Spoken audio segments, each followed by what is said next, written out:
ज्यांना बिझनेस करायचा आहे, जे प्रवर्तक आहेत, त्यांना नेहमी असं वाटतं की माझा फोकस हा बिझनेसवरती असला पाहिजे आणि मी कंप्लायन्स का बघू? कंप्लायन्ससाठी बाकी प्रोफेशनल्स आहेत, त्यांनी काय ते त्यांचं करून घ्यावं.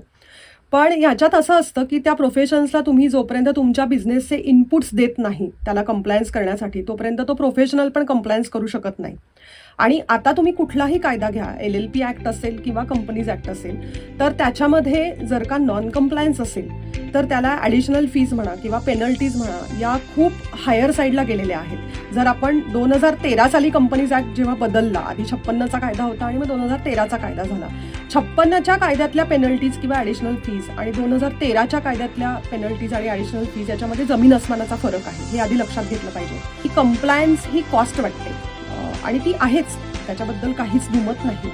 पण मी असं सांगते की compliance has a cost and non compliance has a greater cost.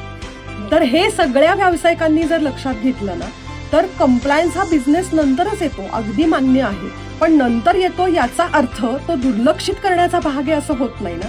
तर तुम्ही वेळेवर जर कंप्लायन्स केला तर जे पैसे वाचणार आहेत तुमचे, अदरवाईज जे नॉन कंप्लायन्सला तुम्ही पेनल्टीजला घालवाल किंवा ॲडिशनल फीजला घालवाल, ते पैसे तुम्ही चांगल्या कामासाठी बिझनेसला तुमच्या वापरू शकता, निश्चिंतपणे शांत रात्री झोपू शकता.